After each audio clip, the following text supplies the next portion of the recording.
inicial, el de con lo que fuisteis era vuestro favorito. Yo tenía ciertas dudas y sin embargo me enseñasteis a, que se oye a ser regular, compasivo, ¿no? Con mi propia escritura. Se oye irregular, ¿no? Y bueno, lo bueno que tiene esta colección, entre otras maravillosas cosas, es que tenéis el libro en las manos y podéis ojearlo, mirarlo, olerlo, tocarlo, obviamente. Si alguno de vosotros lo lame, además, pues os metería directamente en el relato Cerdos como personajes secundarios, ¿no? En la edición hay dos cosas curiosas, ¿no? Que reflejan mis miedos y las puedo contar a través de dos sueños que tuve y de una conversación telefónica. No te asustes, Diego. Es contigo, pero bueno. En el primer sueño estamos todos aquí y empezáis a revisarlo y de repente alguien ve que las páginas están del revés. Y yo entro en pánico y salgo corriendo, entonces me despierto. Y en el segundo sueño sales tú, Paco, te asuste. Además, estaba sentado exactamente como estás ahora, a mi izquierda. Y ponías un libro muy voluminoso, de miles de páginas, antiquísimo. Lo abrías, era como un grimorio, un tratado de magia, y tú eras como un hechicero. Me mirabas y señalabas y decías, cerdos 9000 palabras.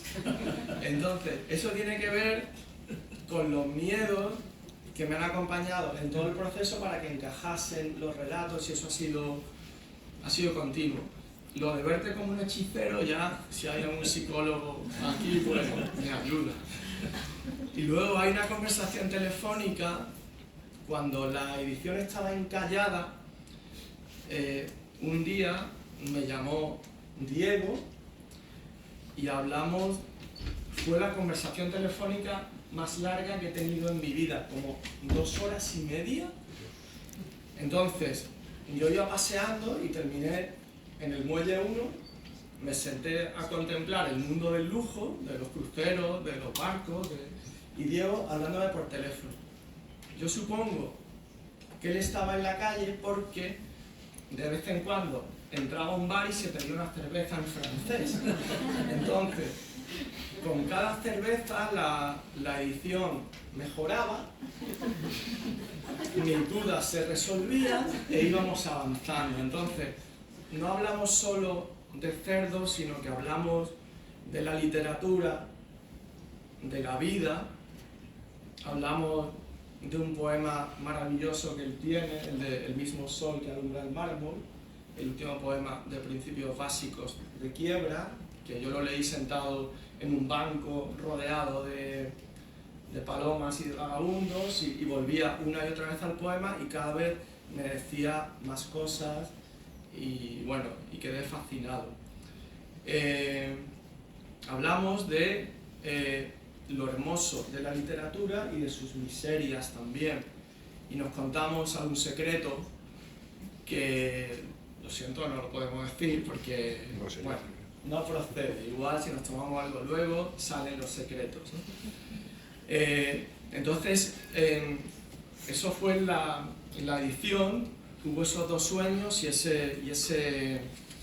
esa conversación telefónica.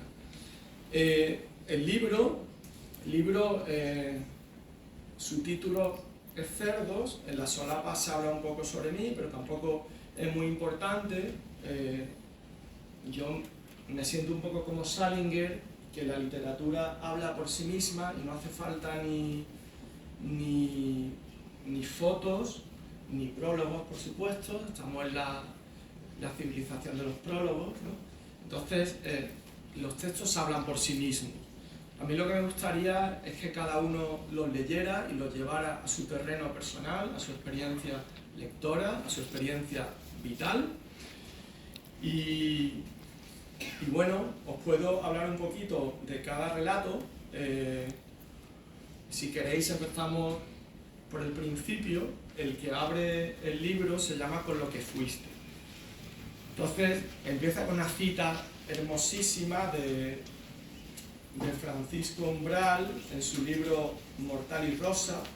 Dice: el hombre empieza siendo solo perfume, la vida se inicia como aroma. No me gustan las citas demasiado, pero al leer Mortal y Rosa enseguida combiné esa cita tan sugerente con el contenido. Mortal y Rosa es un libro hermosísimo y desolador al mismo tiempo, teniendo en cuenta que el autor es Paco Umbral.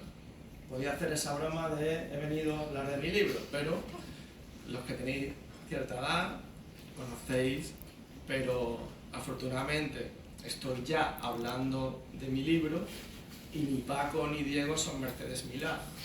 Salimos ganando con el cambio. Lo podéis empezar a leer.